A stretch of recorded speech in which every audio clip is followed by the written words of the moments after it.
Yes, good afternoon, everybody. Hi. And I'm very pleased to be here to interview Sue about her debut novel, 5 Ladies and a Bus Called Bertha. But I know you haven't written all your life, Sue, so when and why did you decide to write? Well, it goes back quite a long time ago, and I was at college. I was a mature student in my 30s, and a great friend of mine, we had this idea for writing a novel between us. And it was going to be it was a historical novel based on a true fact, something that actually happened in the 12th century, but we moved it forward a few centuries, and it was basically a love story. Lots of heaving bosoms, well, some heaving bosoms, perhaps not too much. And we actually sat and we tried to write this book. And we've got the whole plot plotted out. We have got some of the characters' names. We know what's going to happen at the end, which is really, really important when you're writing, because you know where you're going. But I have to say, our styles of writing are very different, so that was a bit of a challenge. But like all big romantic novels, there has to be sex scenes. And every time we sat down, the pair of us, to write this, we just used to be convulsed in laughter and got absolutely nowhere. So to be fair, that novel will happen one day, but just don't hold your breath, because that's where I started from. But what drives you to write? I enjoy it. It's getting an idea, and I'm not a great ideas person. My husband, who's sitting there trying to look modest, he's the one with the imagination. I haven't got it. But if somebody just gives me an idea, and it can just be a tiny, tiny thing, and I run with it. But it's seeing, and sometimes I think, oh, I wrote that, that was okay, and sometimes I think, no, that isn't as good as I would like it. But I think it's just enjoyment. And the other part of writing is there are writing communities. Now, Kate is a writer friend from my creative writing group. And fellow writers, on the whole, are incredibly helpful and supportive. So that's always an impetus to keep writing, because I think what they do, and I think, oh, I'm nothing like them, but it sort of spurs me on a bit. Yes, we wrote a story between us, didn't we? It was a little bit like Consequences, where we started off and we all wrote a page and followed it through. It was amazing, actually, how we managed to create a story that had a common theme through it, wasn't it? It worked well. So we do work well as a group, don't we? Working together. Yes. But where do you write on your own? Where do you sit? Do you have a little corner or a shed? My own writing room in the back garden, if only. No, there's great excitement in my household. Last weekend, my youngest son finally moved out, because up until now I've either written on the dining room table, which is not desperately good, or we have a reasonable sized bedroom and I have a corner with a table and my laptop in the bedroom. But I'm actually getting my own study, and this is so exciting. I probably won't do any work at all. I'll just sit there thinking, oh, I'm a writer. But for the first time, I'll be able to write. Actually, where I started writing this was at Knaresborough Library before lockdown. And those of you who know Knaresborough Library, they've got an upstairs computer room with a desk you can plonk your bum for as long as you need. And you look straight out over the square, and it was brilliant. I used to spend many a happy hour there with my book, because I'm very old-fashioned. I write in longhand before I type it up. But then I'd gaze out the square and an hour would go, and I'd actually hadn't written a word. But it was a lovely place to start writing. Now, with the pandemic, of course, everything closed down. And Wetherspoons in Knaresborough reopened before Knaresborough Library. So I then spent quite a lot of time, especially Sunday mornings, we'd go for breakfast, and sitting in there and just listening to people and looking round. There was something about that atmosphere that I actually found very freeing, and I could let my mind roam, and I'd come back with all sorts of scribbled pages that would eventually become the book. And the ladies, were they in the square as well? No, what started the book was that about 3 years ago, slightly over 3 years ago, I belonged to an organisation called Sir Optimus International of Harrogate District, which is a very long title. And they have what they call a coffee club, which is retired members. Well, a lot of us are retired now these days, but they still have the coffee club because any excuse for a lunch or a coffee, you know, we're up for it. Anyhow, with the coffee club, I went to their summer lunch, and we had a very nice meal. It's in Boroughbridge, and after the meal we were chatting as you do over coffee, and one of the women said about losing your fingerprints as you get old. They wear away. Mine actually have already, and I'm still quite young. But how useful that would be if we were going to be criminals, because you can't leave your fingerprints. Now, DNA's actually blown that out of the water, but in the old days, of course, you always had fingerprints, didn't you? That was how you solved the crime. And I thought, well, this makes a fun short story. 5 ladies starting off as criminals, and they're not based exactly on those 5 ladies. I have to say, although quite a lot, if you have read the book, want to be Daphne. Daphne is 72, stunningly attractive and has always been, and absolutely man-mad, and that hasn't changed as she's got older. And I do know ladies like that. So people always want to be Daphne. But to go back to the original thing, it started the short story, and I thought, no, the ladies can do more than this. I mean, being criminals, it's just so common, you know. And my father was in a nursing home. He sadly died, and I thought, my ladies are not going to be so frail that they need nursing care, but some of them can be in a care home, which is the rung below a nursing home, if you like. And they're elderly, and they're stroppy, and they're forthright, very intelligent, because just because you get physically frail doesn't mean to say you're no longer the intelligent person you always have been. And that's how the story sort of came about. They're quite subversive as well. That's always good fun. Think, what would you expect the ladies to do? Well, we'll do the opposite. Yes, indeed they do. Indeed they do. But how did you develop some of these characters? Because they are very different. I think after a while, and this book has taken me a long time to write, much longer than I expected. I had some ideas. In fact, my husband and I found the original draft ideas. Most of the names have changed. Most of who they were have changed, because as I started writing the story, the characters developed themselves. Now, to give you an example of this, the youngest one, Grace, who is a mere 68, she's the widow of the late Henry Browning, vicar or past vicar of St Jude's Parish Church in Harrogate. And of those who know about St Jude, he was a patron saint of lost causes, so it's sort of fitted. And Henry is a terror. Grace was a very devoted wife, and anything that was a bit iffy, oh, Henry wouldn't have approved of that.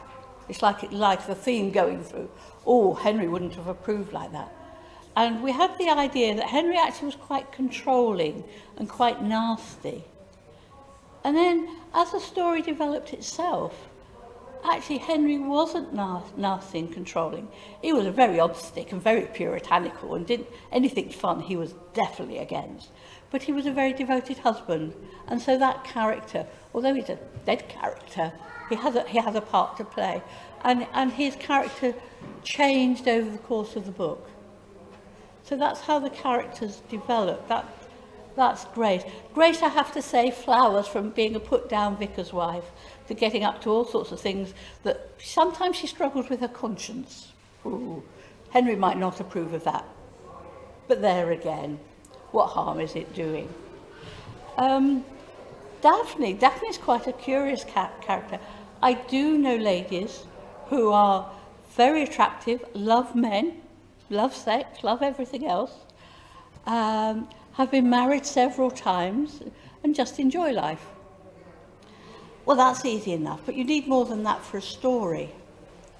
And what I did with Daphne, and sounds really weird, our ex-brother-in-law is a children's entertainer, well, retired children's entertainer. And we're only in very slight touch these days, but one of the things he does, and his fellow entertainers do, they always keep in touch with each other. They might have worked 30 years ago on a show or something. Or he worked in Butlins for many years as a children's entertainer, and they all keep in touch. And that mechanism is really, really helpful to the plot, because I can introduce lots and lots of Daphne's old chums. She either has her acting chums, because she's a singer and dancer, or she's got lots of exes, many of whom she's parted in good terms, not all, who she can prevail upon to do favours like cheap meals and goodies and nice things, provide nice things for the ladies. So that's how Daphne is a hopeless case from the beginning to the end, but she's a very jolly hopeless case, and actually the sort of woman you'd think, well, I could spend a good night out with her. Maybe her ending might not be my ending, but we'd have a good time to that point. Phyllis and Jane started off like a Greek chorus. You know, they sit at the back and go, whoa, whoa. You know, they are always enjoy themselves when things are going wrong. And you must have met people like that. You know, ooh. And they'd never gossip, but they do enjoy talking about people, it has to be said. But again, they developed quite a lot as time went on. It's trying to make the ladies real without them being caricatures. And that is quite a problem. So those were those two. Again, they've had relationships. One of the nice things about writing about older women, it's not like writing about a young girl who's innocent, never had a relationship, hasn't got a past. These ladies, like the rest of us, have pasts. They've been married, or they may not have been married, but they've had relationships. All sorts of things have happened to them, which makes them who they are. And that's great fun. The eldest character, Marjorie, who is a little bit caustic, very, very intelligent, as many older women are. She doesn't suffer fools gladly, but she's actually the older sister of Daphne and has all her life been rescuing Daphne from scrapes. So that's a constant. Again, Daphne getting into trouble. And for those who haven't read it, even at the end, Daphne manages to get herself, not in a bit of bother, because she enjoyed the experience, but you know, the rest of them are like, oh, Daphne. So that bit hasn't changed. But say, the characters, they developed in their friendships as well, because when you first meet them, the Harrogate home for distressed gentlefolk. I love alliteration, and I thought that sounded the sort of place where three very independent ladies, for different reasons, have ended up. And they're quite formal with each other, apart from Daphne and Marjorie, because being sisters and being close sisters, that relationship's already there.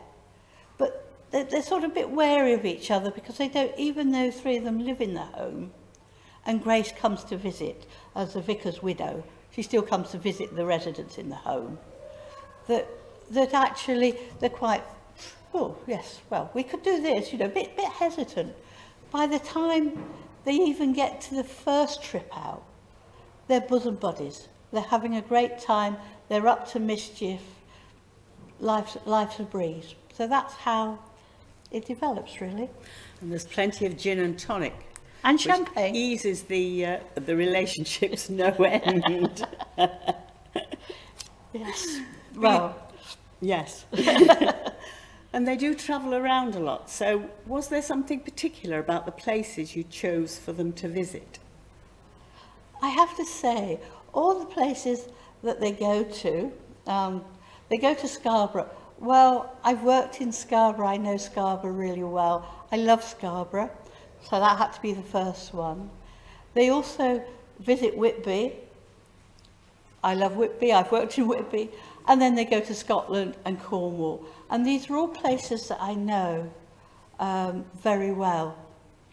So that's why I chose, because I could picture the places that I'm writing about. Now, when they go down to Cornwall, they're staying in a very posh farm barn conversion, very, very posh. Well, most people won't know the bit that I'm writing about. It's a little tiny bit between Lewes and Plymouth. And you've got high cliffs and you've got beaches underneath. You've got like places, little villages like Downderry. But they're a bit off the tourist map. And we've put them there because they can go places. They can go to Plymouth, which is important because that's where actually I met my husband.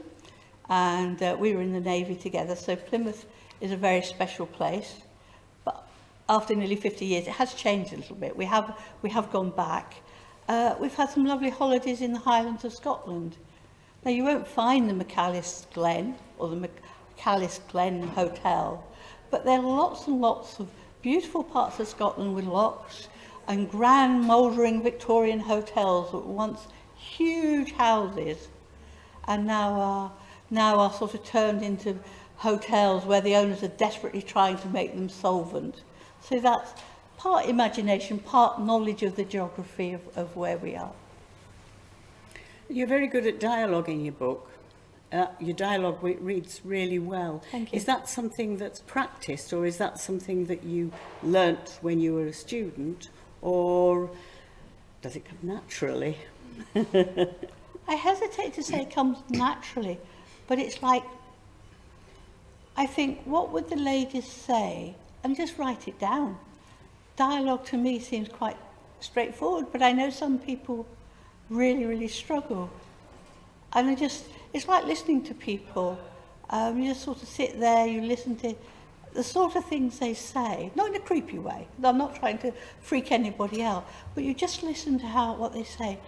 And in my own mind, which is those who know me are getting quite worried about, these ladies now are quite real. And I can understand, I know what they're going to say. I know what they will say in character. And I have to say, apart from Grace, who's a bit soft, they're all incredibly forthright and sometimes downright rude. And I know that. So I can put that on the page. That comes quite easily. I'm not so sure if I'm that good with men, but...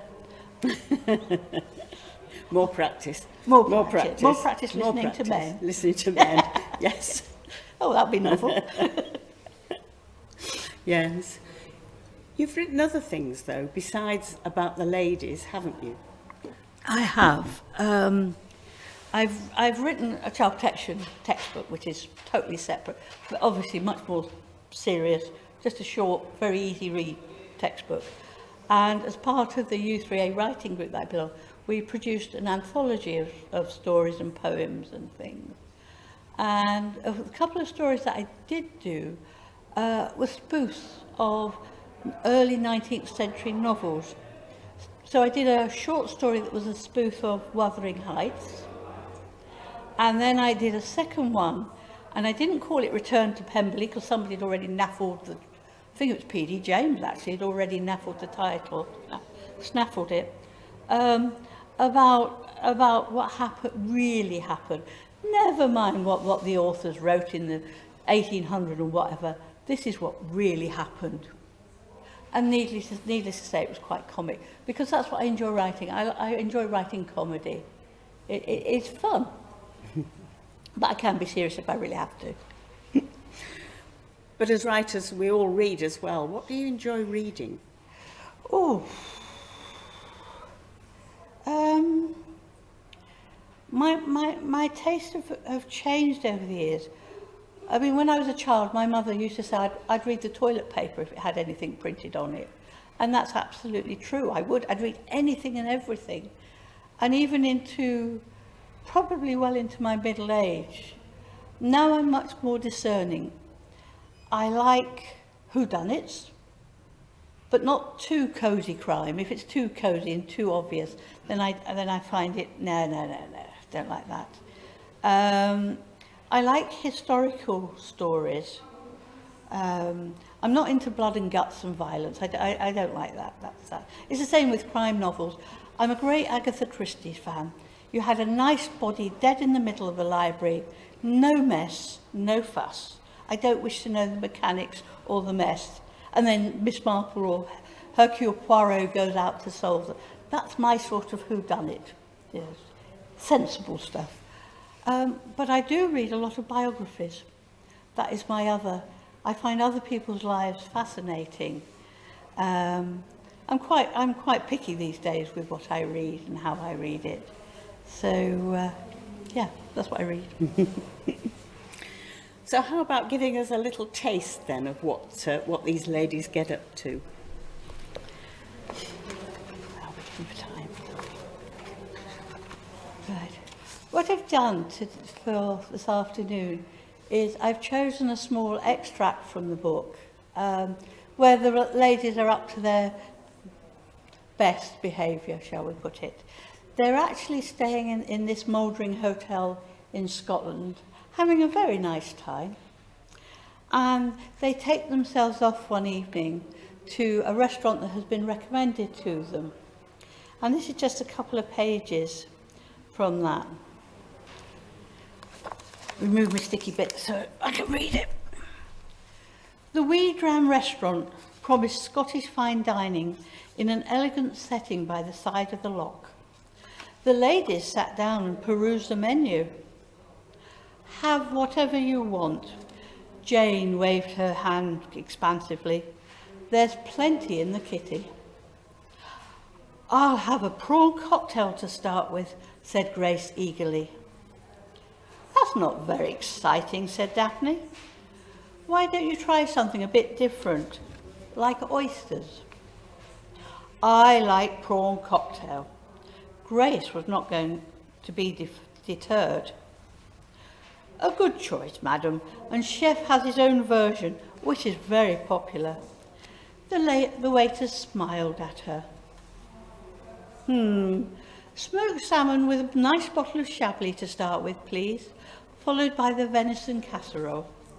Marjorie looked round the restaurant. It was still early and few of the tables were occupied. And what would Madame like to go with her venison? A bottle of Gevrey Chambertin, perhaps? The waiter was very attentive. I don't know. Marjorie had seen how expensive it was on the wine list. What do you think, Jane? Oh, I'm sure that will be very nice. And she smirked. What have you been up to? Phyllis asked warily. Me? Absolutely nothing. I think I'll start with the scallops, and perhaps we need 2 bottles of Chablis. Make that Premier Cru. You've been gambling again, hissed Marjorie. Certainly not. I have given up playing poker, as I said I would. I have merely been making some modest investments on the alternative stock market, and they have paid up nicely. But before Marjorie could say any more, the wine arrived, followed by their starters of chunky slices of salmon, juicy golden scallops, and fat pink langoustines. The ladies set to with gusto when Grace suddenly let out a loud scream. A tiny, bright green caterpillar had emerged from the lettuce in her prawn cocktail and was carefully inching its way across her plate. The waiter rushed over to their table, followed by the maitre d'. Madam, what on earth is wrong? The waiter was very concerned. There's a caterpillar on my plate. Look there, wailed Grace. I might have eaten it. My apologies, madam. The maitre d' was all insincere charm and concern. This certainly shouldn't have happened, and I will take it back to the kitchen. May I offer you a bottle of house wine by way of apology? House wine? We're drinking Chablis Premier Cru, said Jane sharply. And Gevrey Chambertin with our main course, added Marjorie. Of course, madam. And suppressing a shudder as he saw his profits receding, the maitre d' sent the waiter to get fresh bottles. I hope you enjoy the rest of your meal. It was late when the ladies finally piled into a taxi to take them back to the hotel. It was, they agreed, a most enjoyable evening. You won't be surprised to hear, after all that lot, that the next day they weren't at their brightest. And that's one of their things. I have to say, and I'm looking at Sylvia sitting there because she's smiling at me, that actually happened. And it was Sylvia's daughter's hen weekend, wasn't it?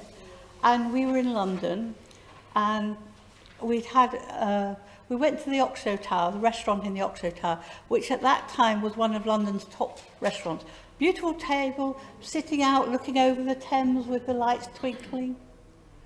And one of our friends, exactly that happened. A little tiny caterpillar crept out of the lettuce. We were a bit slow, actually, because we were offered a bottle of house wine.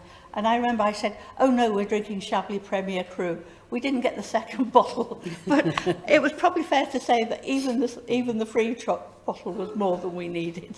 She said it much more dramatically than that. She said, house wine? We're drinking Chablis Premier Cru. I have to say, it was a great trip, because coming back, we were booked about five of us on the train coming back to Yorkshire. And the carriage, the air conditioning had broken down, and it was really hot, and we probably weren't at our brightest anyway. So I thought, can't sit in there.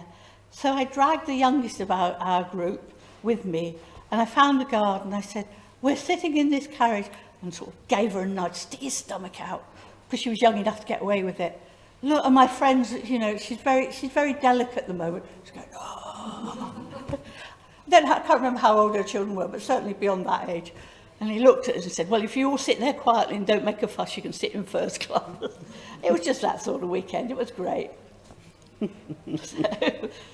I haven't put that bit in. That might go in book 2. Yes, well, book 2. Book 2. It's on the way. You've made a start. I have got the plot from where it starts to where it ends. I know how it's going to end. And writing, I find, if I know where the book's going and how it's going to end, that's really, really helpful, because I can work to that. So I've got a huge plot line like this. I only need to write sort of 50,000 words in between, from there and there in the middle. But I know what's going to happen, and I know how it's going to happen. It's just working out.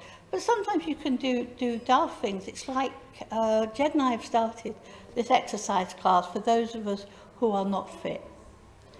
Second week this morning. And I thought, my father was in a nursing home, which is different from a care home, but lots of the things like having a manager and having care staff is the same, you know, people to look after you. And I thought, wouldn't that be fun if I could introduce an exercise class for the ladies? And I'm sure they could cause havoc in some way. Even in this book, there's one poor care worker, and they're always giving her grief. And they're always in battle with the manager, who's got to balance the well-being of all the residents, making a profit, because let's be honest, most care homes these days are businesses, but also individually keeping them happy. And the three, Phyllis, Jane and Marjorie, they're polite, they're charming, they're dignified, but they're absolute terrors if they don't get their own way. So that's, and I'm sure there'll be more of that. But I thought an exercise class could be fun. But the ladies are doing some good whilst they're doing all this, though, aren't they, Sue? They are. This is not going to send you on a Mediterranean cruise, is it? This is Do you going to think- help other people. Do you think that the taxman would agree that if I went on a Mediterranean cruise, I could claim it back? I don't know.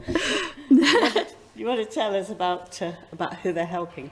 Yeah, it is what I've done with the book, and we've had great fun writing it. Many very happy afternoons, evenings, coffees, sitting with friends and telling us all sorts of outrageous tales. So it did, although it's my work, it's my copyright and everything else, it felt very much like a joint venture. And so what I've decided to do is to donate all the profits to charity. Now, I do have some costs. like to get an ISBN number and getting the book format to actually so it looks beautiful like it is now. But anything else will go to charities. And the 4 charities I have decided, say, I am a member of Optimist International of Harrogate and District. And as an organisation, one of the things we do a lot of is fundraising and drinking gin, I have to say. Do you know, I'd never had a gin and tonic till I became a Sir Optimist. And again, I'm looking at Sylvia because we were in Newcastle and we'd gone to the conference. Sir Optimist conferences tend to be terribly serious, but you have a lovely time, fueled, it has to be said, with lots of nice meals and alcohol. So what's not to like? We'd got up to Newcastle and it was a big old hotel by the station. And first of all, the room they gave us, the loo was blocked. Well, that's no good, is it? So we went down, oh, terribly sorry, we'll give you another one. And then they gave us a double bed. And I said, well, Sylvia and I are really good friends, but I don't think we're quite that good friends. So we ended up very nicely. You got the short straw because you got the double. I got a double room with big corners. Very nice. We had a very good party in there. But actually, we went to the bar afterwards and thought, oh, this is so frazzled. You know how you get frazzled. Have a gin and tonic. Life has never been the same since. So, but say, I am a member of Optimist International. For those of you who are not familiar with us, we're a bit like Rotary with attitude, if you like to think of us like that. Or, as I explained to some lovely school children, we're like Cubs and Brownies for grown-ups. We are a worldwide organisation, and we're very much about standing up for the rights of women and girls, often women and children. And I have decided, because to support 4 charities that the club support. So the first one is toilet twinning, because so many people across the world don't have access to any form of sanitation. It is literally going out in the bush and finding somewhere to squat. And that's bad enough for men, but gentlemen, you can at least stand and wee. It's absolutely awful for women who have to find somewhere where they can go to the toilet in the open. Lots and lots of problems, people being attacked, you know, by wild animals. These are often places like Africa, where there's snakes and all sorts of things. Girls being raped, because men know when they go out, particularly if at night they're only allowed to go out at night because that's what the culture dictates. So it really isn't great. Toilet twinning, which is part of Dementia Fund, aims to provide toilets for families in the third world. Now, these aren't sort of your average flush and go sort of that we enjoy. They're often sort of huts with a hole in. Sometimes you get huts with 2 holes, sometimes you get a vent pipe, but that's the deluxe version. You know? And the way they do it is they have what I call toilet twinning. So you buy your toilet twin, it costs £60 to buy a toilet, and they send you a really nice picture and a picture frame with a toilet in a country, together with the coordinates of the village. So you can't actually say, this is the family that my money is provided a toilet for, but you can look through Google Maps about which village it is. The only exception to that is Afghanistan. Now, interestingly, when we started this project as Optimists, our first toilet we twinned was in Afghanistan, and this was before the fall of the Taliban, or before the fall of the government and the Taliban took over. So we actually have the coordinates where our loo is in Afghanistan, and it's right in the north, in a place so sort of poor and terrible that if you go online it says, don't bother, go to the next village. It really is that bad. Now, if you sponsor a toilet in Afghanistan, you don't get the coordinates. They're still working out there, but because of the problems with the government and the Taliban, you don't get to know exactly where your money has gone to. All the other places that they work in, you do. That's our first charity. Our second charity is much closer to home. It's Dementia Forward, which some of you may have heard of, which is a charity covering York and North Yorkshire, supporting people with dementia and their carers. Do a great deal of work, much appreciated, and I know a couple of people who use their services and say what a fantastic charity they are. Our third charity is food banks and the Trestle Trust. Now, as a club, we support food banks in Ripon, Harrogate, Wetherby, the Trestle Trust and Resurrected Bites, which is an organisation providing food that at the end of their best before dates, but not necessarily. You can eat it, but it's not at its best. They also apparently have a wonderful cafe, which I keep meaning to go, where you go, you get a meal, and you pay for your coffee or whatever, what you can afford. And I understand, and I'm looking at Jan sitting quietly, if you can't afford anything, they'll still give you your coffee and buns. Absolutely. Wednesdays at... Wednesdays, every Wednesday in Harrogate, and Tuesday and Friday in Nesborough. There you go, quick plug for them. Wonderful organisation. We as a club support that. Now for my book, because it's lots of different organisations, I have just supported the Trestle Trust, which is like the umbrella body for lots of the food banks, including the food bank in Harrogate and the one in Wetherby. So that's the third one. And the fourth charity is very much a Seroptimist charity, which is our Benevolent Fund.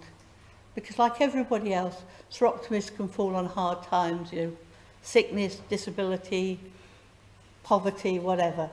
And that serves to support people. And it might be as simple as somebody living on a very tiny fixed pension or just their state pension and their boiler breaks down. And as you know, a boiler repair can cost a fortune, and the Benevolent Fund will help with that. It's that sort of charity. But there's always much more call on their funds than there is funds to support them. So that's my 4 charities. Thank you, Sue. Are you happy to take questions from the audience? Oh, yeah. Do you have any? Would anybody like to ask Sue about her book or her writing or her charities? Well, I've never seen this lot so quiet. I know. What have you done to them? I don't know. Best behaviour. Hey, Marla. Oh, Hello. hello, Marla. I'd like you to explain, and I think lots of people might be interested to know this. As a writer, how do you write? How do I physically write? Apart from putting pen to paper. I do. Or going straight onto the computer. Do you have to have a special place? Do you have to, or can you write anywhere? How do you wait for inspiration? Do you make notes, or does it just come to you when you write down? I wish I could say all of those. In terms of the actual writing process, I am not organised. I ought to be. And I keep thinking that one day I'm going to be a really good writer. I'm going to be a proper writer and sit down and work every day. But then somebody will say, shall we go for coffee? And I think, yeah, I might get new material. So I'm not organised at all. Now, I write everything in longhand before I put the laptop. When I'm putting it on the laptop, that is actually my first edit, if you like, because things do change, and I think all writers, their books change over as you fiddle around with characters and plot lines and where they're going. That does change. I'm a very disorganised writer. I will write down. I've always got a notebook because sometimes inspiration comes in the most unlikely place. I sent out a newsletter and I said, I have the plot for my second book. Hey! I knew what it's got a working title. I knew what it was going to be, but we needed a plot. We need something to carry the story along. And I was cleaning the bathroom, as you do, scrubbing the loo, and I suddenly thought, that's it, I've got it. bothering went to pot, and I went down and wrote it. And that's how I write. I mean, occasionally I have to say, again, this is where the writing groups come are really helpful, because I can take chapters or bits of writing to my writing group and say, does this work? So that makes me sort of concentrate. Oh, well, we're meeting on next Tuesday, so I need to get this to people before next Tuesday. The other way I work is my poor husband sitting there, who's heard every word of the ladies and more and more. And I'll say to him, I'm a bit stuck. Well, there is an incident in there, which if you haven't read it, just close your ears. But one of them gets stuck in the ladies' loo. So, great stuff. Yeah, I can see that happening. So next thing you know, I'm in our living room, and we've got a long stool. It's got sort of short legs, long stool. Lay there, he says. Right, stick that bit of you under there, he said. Right, now wiggle, you're stuck. Yeah, I'm stuck, okay, what am I going to do next? Fortunately, it's just a stool, we can lift it off. So he made me crawl around the floor, so I understood not only how the character got stuck in the ladies' loo, but also how she was freed afterwards, because obviously that is important. So the answer is I am not a disciplined writer, but it gets there in the end. Thank you. Sandra? Do you have a deadline date for your second book? Well, rather rashly, I told myself, and I've started telling people, it'll only take me a year, so it'd be sort of this time next year. That's what I'm aiming for. I don't promise. Let's put it that way, because if I've got a date, I might be a bit quicker. Over the years, we've been to the Crime Writers Festival. We have, yes. Many times. And we've sat, I remember one evening we sat through something where we had a writer for whom everything was plotted out definitively from the beginning. And there was someone else there who didn't plan anything. They just sat down and the characters wrote, and when they began their murder, they didn't know who the murderer was, and so on and so forth. Where do you fit on this spectrum? I do some planning. I always start with this one, and the next one will be the same. I had the great idea I would plan each chapter, and I would put notes for each chapter. Unfortunately, that requires discipline. So if you look in my house, there is a folder with lots of headings, about 3 lines, and no further. So I'm not a great plotter. I roll with the characters, but I do try to plan some of it out. So it's to make sure it works. You won't be surprised to hear that, will you? As a writer, though, I think sometimes you find that the characters that you create, they take over and they refuse to go where you want them to go. There is definitely a touch of that with the ladies. One of the questions I sometimes get asked, especially in our club, well, I'm going to read this to find out which character is which member. Well, they're not. They are sort of amalgamated. They are characters in my imagination. But it's true what you say. I can hear them. Yeah, fictitious characters that you create sometimes refuse to do the things that you think that you want them to do or you want them to do, and they go the other way. Yes. Yeah. But anyway, we shall see how book 2 plans. We look forward to book 2. Yes, thank you. Anyone else got anything they'd like to ask Sue? Just a comment on which books does she read. She very seldom reads the books for our book club. We have to say that 1 or 2 of them have been particularly dire, and life is too short to read dire books. And that's my excuse, and I'm sticking to it.